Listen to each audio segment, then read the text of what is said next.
project focusing on health. Previously, she administered, among others, she administered the church-sponsored outreach center for American Indian substance abusers in the city of Los Angeles.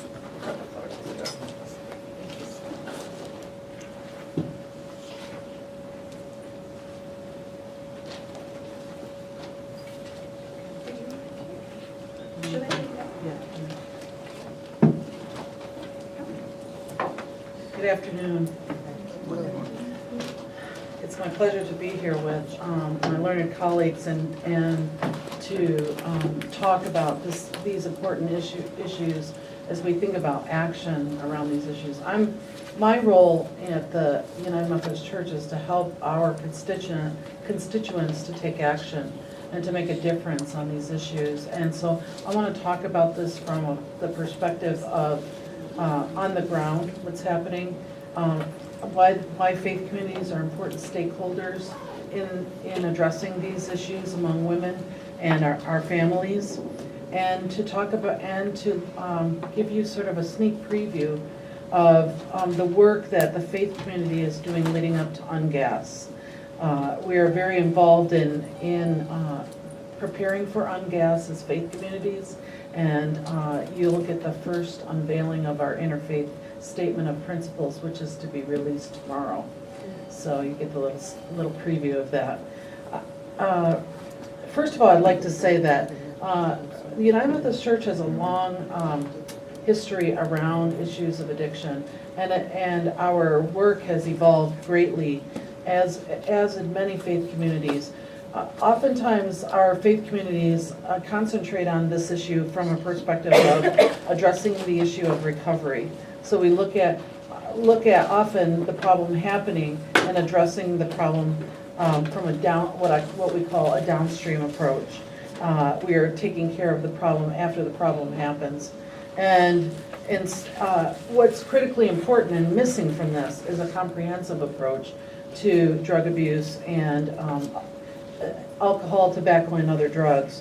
And that includes looking at the upstream approaches, which is why do people become addicted in the first place. You heard some important data related to that this morning. And the faith community is one of the places where people turn when they're in crisis. But we also need to be about prevention. And so one of the challenges for us is that on the national and international level, faith communities can be involved in prevention and changing the environment so there's less addiction. But we also face the obstacle of stigma within our faith communities. And so one of the key issues that we need to address as people of faith from various strains of religions is to eradicate stigma amongst our communities, to help families to feel that they are welcome even if there is a member of their family who is addicted, to help women who want to come and be a part of their faith community not to feel ostracized, not to feel that they are alone and have no place to turn when they need to turn to their spiritual strengthening in the midst of the challenge of addiction. And so it's critically important as a stakeholder that the faith community utilize the changing of the environment within the faith community, as well as to work with our stakeholders who are on the international stage, both in civil society and in our member states, to work as partners to help that environment, an environment of thriving, to flourish. So one of the pieces that we say in our position as the United Methodist Church is we support, we talk about humanity. And there are 4 theological concepts that help to inform the work that we do on alcohol and other drugs. And they are theological concepts of abundance, meaning that everyone should have available to them abundant life. And the second is community. We live in community and not in isolation. We're connected to each other. In places like the United States, oftentimes that's an obstacle because it's very countercultural to how the United States operates. We operate as individuals. and have lost some of that connection of community. So it's important for the churches and the religious bodies to speak about why community is important to changing the environment. In other words, it takes a village, as one famous presidential candidate said in the United States. The third after community is humanity. Is to remember that if someone is addicted, if someone is struggling with drug abuse, they are still a child of the divine. For Christians, we say child of God, but for others, a child of the divine. That each human being has worth, has sacred worth. And even in the midst of that brokenness, they have sacred worth. And that we don't forget that in the midst of helping those that are challenged with addiction. And to look at the bigger issues and symptoms that are causing the addiction in the first place. And then finally, the fourth is stewardship. As we think about criminal justice around the world, one of the examples I recently was reading about was how much it costs to incarcerate someone versus how much it costs to help rehabilitate and treat a person with addiction.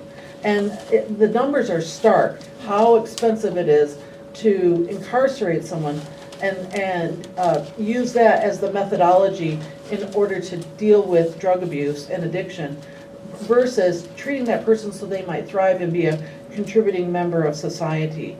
And so changing that paradigm is critically important across the globe.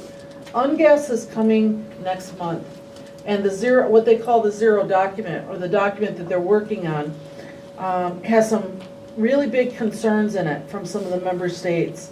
There's some deep concerns around continuing to stigmatize women and children and men and families around addiction, and particularly this approach of criminalizing drug behavior is counter to a humane approach to drug addiction across the globe. So the faith communities, several faith communities have banded together to work and prepare for UNGAS, and we prepared a statement, and I'd like to share that statement with you today. Our shared beliefs, guided by sacred texts, value humanity as created in the image of God. As believers, we seek to carry out God's intention for people to live and thrive in healthy and safe environments. In preparation for the 2016 special session of the United Nations General Assembly on the World Drug Problem, our faith communities are united in our call for fundamental moral change to drug policies across the globe. As such, we urge world leaders to advance drug policies that, 1, strengthen and stabilize individuals and communities impacted by problematic drug use. 2, comprehensively accommodate the physical and mental health needs of people struggling with drug use. 3rd, eradicate stigma and oppression of those seeking assistance. 4th, invest in public health systems and harm reduction services over criminal justice interventions and incarceration to address problems of drug use. And finally, create restorative justice systems to address drug trafficking that are proportional to the violation committed against public safety and include opportunities for rehabilitation and do not unfairly target minority and marginalized communities. We believe addiction disrupts and harms individuals, families, and communities, and we seek a world in which it no longer plagues us. However, we understand that addiction can often be caused by overarching and persistent problems, including poverty, racism, oppression, sexism, stigma, and historic trauma. Thus, a comprehensive, humane, and restorative approach to address addiction is essential, particularly in marginalized communities often inadequately served by public health systems. The UNGAS is a critical opportunity for member states to examine the impact of their country's drug policy and forge a new international commitment to address addiction and drug use that values humanity over systemic injustice. Our faith communities are united in our call for reform in this arena, and we urge the United States government to lead in this effort. So this is a preview of our statement that we'll be releasing tomorrow in preparation for UNGAS. It's important, though, as national and international faith communities, that we replicate this statement all the way down to the local level. And that is our challenge today, is to replicate it all the way down to the local level, so that when people come to the church, they feel, and are addicted, they feel welcomed and not ostracized. Thank you very much. Well, thank you very much, Cynthia, for this premiere of the statement. Now we'll have 2 video contributions because some of our colleagues could unfortunately not come, but thanks to technology, we can have them here. The first one is from UNODC, which is the United Nations Interregional Crime and Justice Research Institute, and it's a presentation from her director, Cindy Smith, where she will present the work done by UNODC in addressing gender issues of drug abuse and treatment.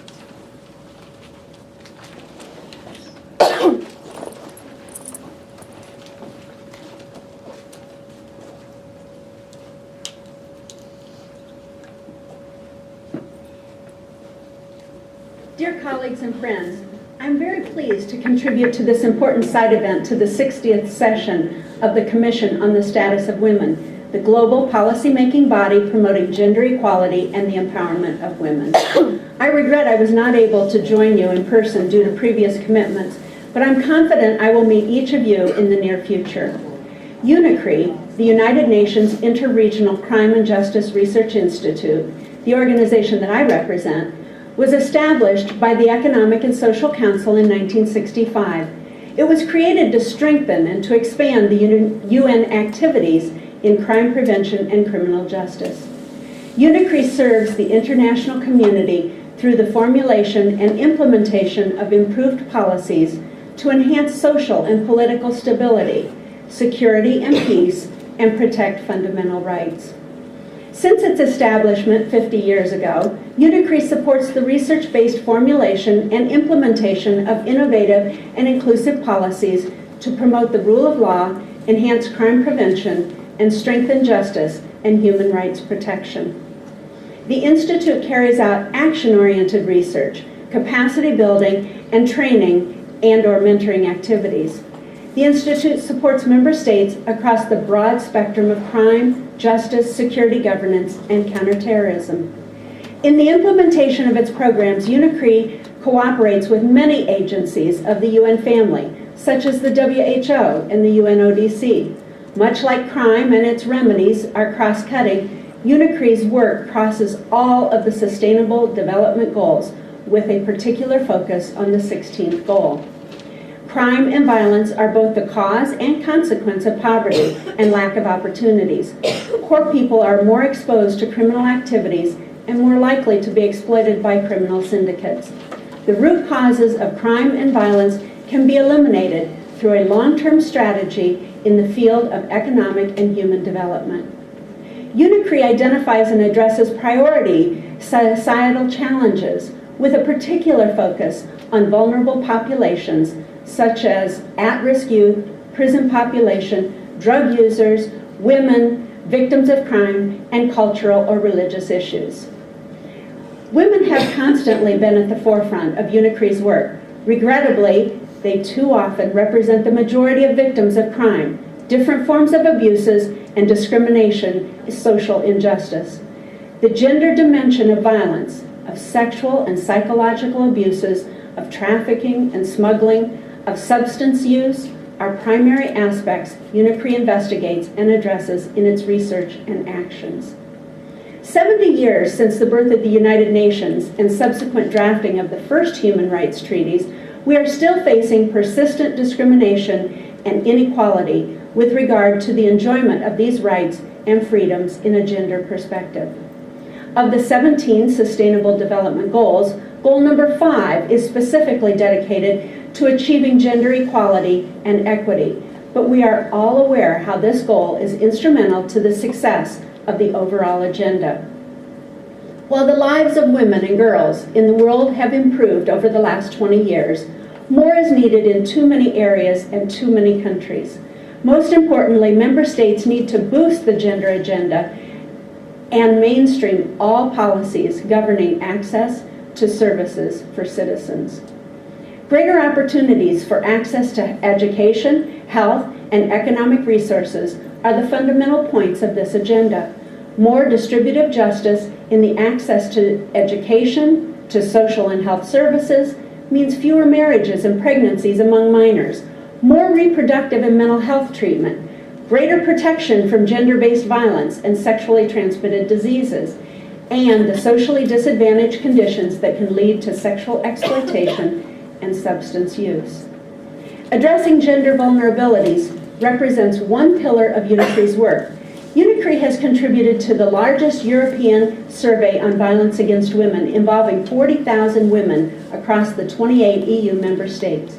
The survey analyzed the extent, frequency, and severity of gender violence and examined access to social and health services, law enforcement, and anti-violence centers. And we know that women in abusive situations are more likely to use drugs. UNICRE builds the capacity of policymakers and professionals to include a gender-responsive approach in the prevention, treatment, and rehabilitation of substance use and related vulnerabilities. Our approach is based on the assessment of the level of awareness and the capabilities of professionals in order to identify structural and knowledge gaps to be addressed through ad hoc training. In the current framework, where social justice and development are strictly connected, UNICRE considers the concepts of affordability and accessibility to the justice, education, social, and health sectors as fundamental concepts that need to be considered when designing and planning policies and interventions better tailored to the needs of women, or that have an impact on the enjoyment of rights. In this view, every effort should be directed at the following 4 activities. First, supporting the ratification of existing international instruments, such as CEDAW and other regulations governing the protection of women. Second, preventing and combating stigma and discrimination based on gender, ethnicity, and culture. Third, promoting social inclusion, including actions to prevent further victimization and actions to remove barriers. And finally, developing resilience, life skills, and inclusive growth of people living in fragile social and economic conditions, including women migrants and young women who may fall victim of traffickers and extremist groups. The Agenda for Sustainable Development calls on the UN system to reaffirm its commitment to deliver as one, to share a common responsibility. All organizations are called to work together to channel the best efforts and resources for the achievement of all goals. In this picture, UNICRE will continue to work to establish the rule of law and to foster social justice and protection, to remove the barriers that prevent the enjoyment of fundamental rights by all women in the world. We have to acknowledge women are those who build societies and create development, but millions of them live in fear and in silence. I am sure the meeting you organized will make a difference, will speak for the millions of women who are left behind, and will inspire all of us to enhance our efforts and commitments. Thank you. I would like to thank UNICRE for sharing this presentation and also these very concrete recommendations. And now to finish with, we have as well another presentation from URAT, which is the Europe Against Drugs. It's from her Secretary General, Faye Watson. She was supposed to come here but couldn't make it at the last moment. And she will shed light on some of the topics that we haven't talked that much today, that is alternative development and woman and illicit trade of drugs.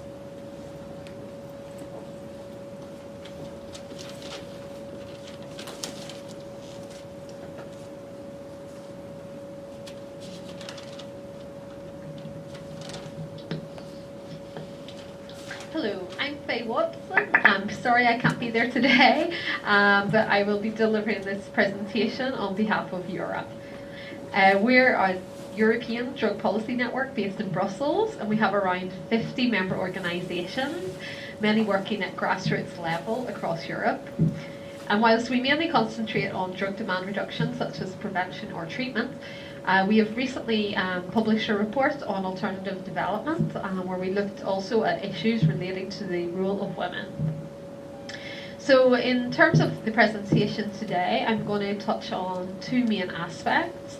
The first is going to be the role of women in the illicit drug trade, and the second is the role of women in alternative development projects.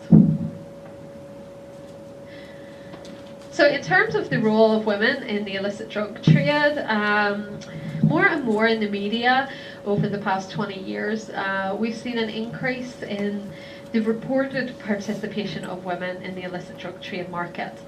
And these news stories particularly focus on where women have acted as drug mules, like trafficking very small, well, sometimes very small or sometimes larger amounts of drugs across borders. However, research is lacking on this. And women who operate as drug mules, they're often at the most exposed end of the trafficking market. They're potentially exploited by those further involved in more of the criminal organised activity, but these women tend to end up with disproportionately longer sentences, even though they play a much lesser role or smaller role in the drug trade itself. And that's potentially because they're more likely to be the people who are actually caught. Now, unfortunately, when we talk about the penalties applied to these women, and of course, it's also the case for men as well.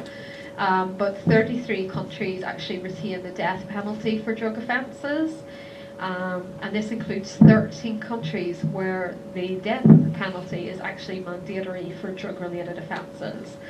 Now, in our opinion, drug-related offences don't constitute what we would class as the most serious crimes.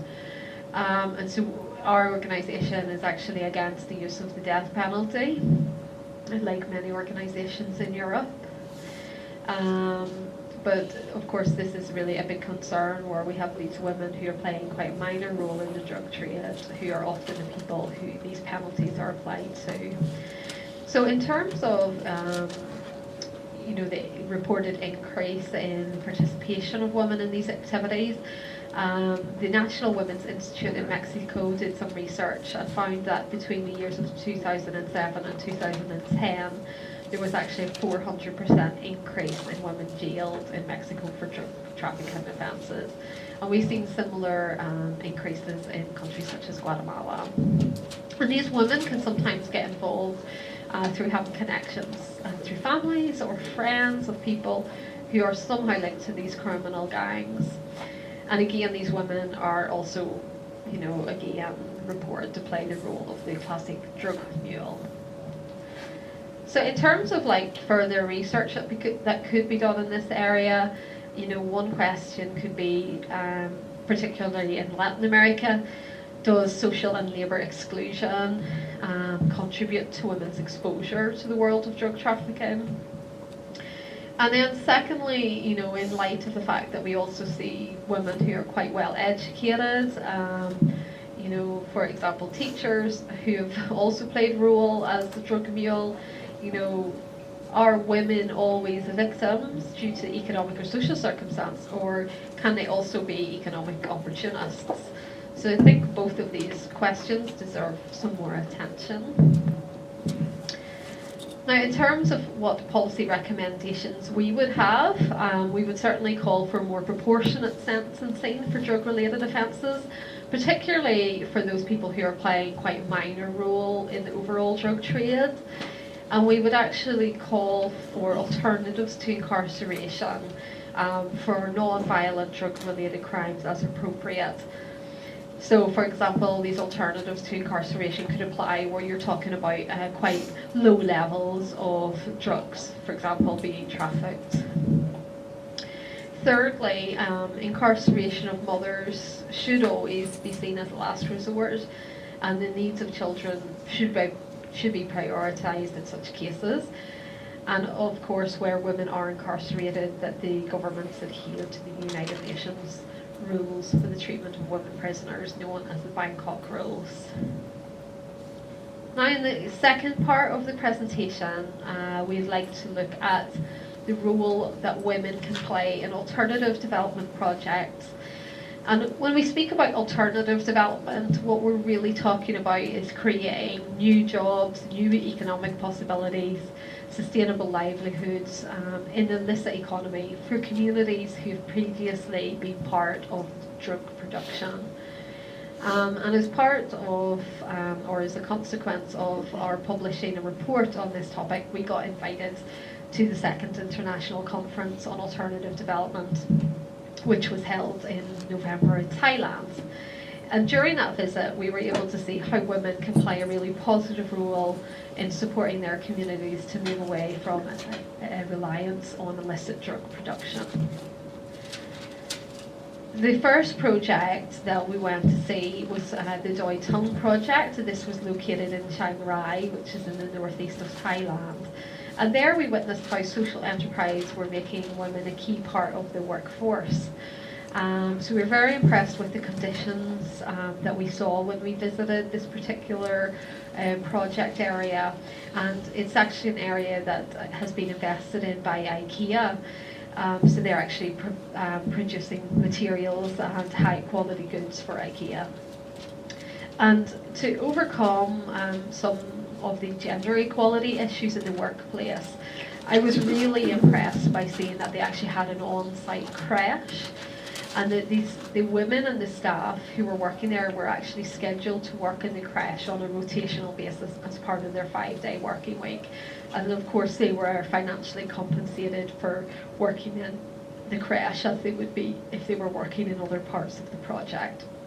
So this really helped people who maybe had large families or small children to be able to become economically active. In the second project that we visited, it was just across the border in Myanmar, and the situation was very, very basic. This community had really just been moved away from an area of illicit drug production.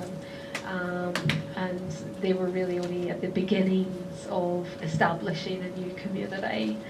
And here we could see how women were being trained as what they called community health moms, where they were taking responsibility for public health and first aid training in the communities, and going around and spreading knowledge about malaria prevention in terms of, helping people identify techniques that they could use in the home to reduce the risk of malaria transmission. And so in this particular project, women were really seen as integral to the community's development, not just in terms of labour, but also in terms of the health improvements that the community needed to see. And so both of these projects that we saw were very impressive in their own right. And in terms of what recommendations we would have here, overall we believe that enforcement-only approaches to deal with drug production are unlikely to be successful. Therefore, we support development approaches which help create sustainable livelihoods for the whole community. Second, alternative development projects need to be long-term in nature, and they need to be driven by the specific needs of the local communities. Thirdly, in terms of gender, we believe that gender assessment should be a key part of alternative development programs, and gender aspects should be continually assessed to ensure that both women as well as children are benefiting equally from the alternative development process. Fourth, that development needs to be prioritised in drug policies. And finally, that communities affected by drugs need to be better prioritised in the broader development strategies as well. So I'd like to thank you very much for your time. I'm very sorry that I wasn't able to deliver the presentation directly and in person to you today, but I hope that my kind colleagues can take any questions, and also I'd like to welcome you to get in contact with our organisation if you'd like any further information. So our details are on the screen. Thank you once again. That was it so far. I would like to thank Faye for sending us this presentation talking about other aspects about the relation of women, drugs, and development, and also for these policy recommendations, which I really hope to see some of those in the UNODC outcome document. So now we have some time for questions. We would love to hear your comments, questions, or to share your thoughts. If that's okay, could you please, when you speak, say your name and organization? Hi, my name's Leslie. I'm not affiliated with an organization, but I am working with someone who might be creating an NGO that would be working with women who are addicted to substances or things of that nature in actually Bhutan. So I think this question might be more directed to Yuping.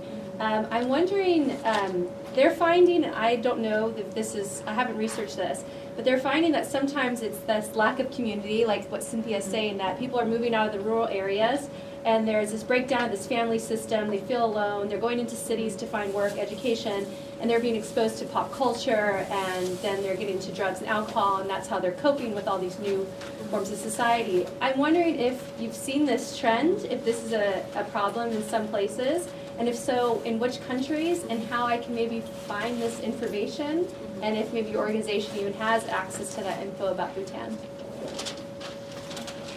Maybe pick first and ask some questions. There was a question over there. Oh, hi. I'm Kate. I'm a representative for the Canadian Anglican Diocese, and my question is more for Cynthia. I work with adolescent girls, particularly with disabilities, which vastly opens up their vulnerability to addiction, as you know. What I've found is that a lot of guardians, I really wholeheartedly agree with your comment about the faith community can offer so much support, but I've found that some guardians use their connections to faith communities to justify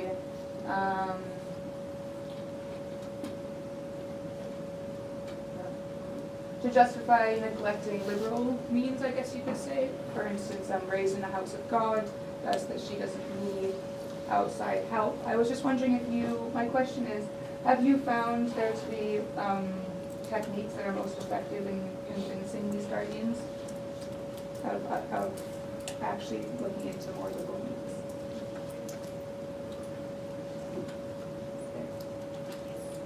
Yeah, I don't know if it was the first presenter or the second one. There was, in the statistics, there was something about children being, I think, In this, children being in drugs.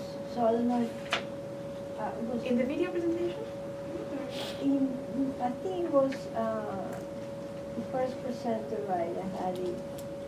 That was talking about the statistics. I don't know if I got the information from. Is there like something that shows that children are? Okay. Was it from Murat's presentation or from? I think it was her presentation for UP. Yeah. Okay.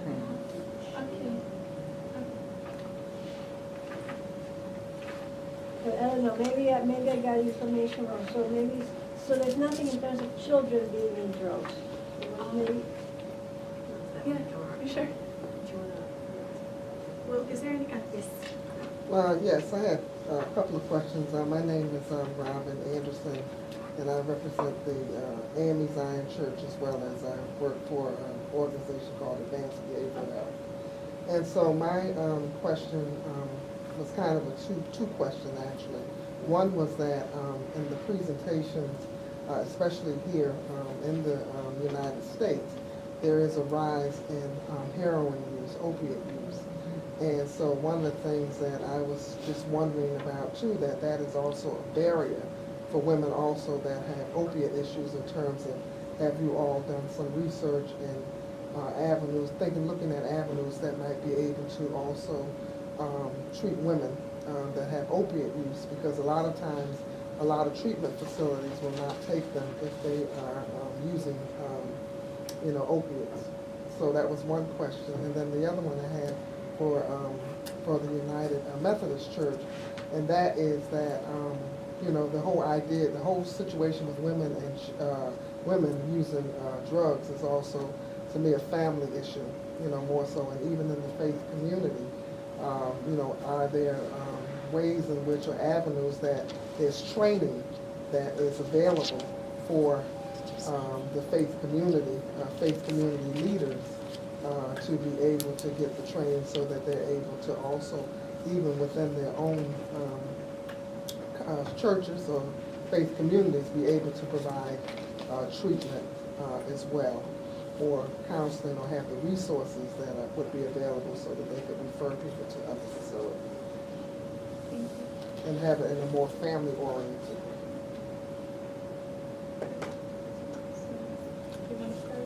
Okay. Which question should I start with? Whenever you feel, Okay. Well, let me start with the last question. There are a variety of, there's a variety of programs that are available for faith communities, depending on how deep and how wide they want to go. Once you make that commitment, it's a pretty heavy commitment. And one of the things we do is when we go in is to talk about, is to help faith communities develop an action plan, which takes a comprehensive look at addressing the issue and building a team of people who will work on it from a direct services point of view, as well as from acting in a policy way and advocating for policies that are effective. So when they develop their action plan, one of the things we talk about is, this is a lifelong commitment for this community. It's not a short-term commitment, so a church has to be sure that they're gonna see it through.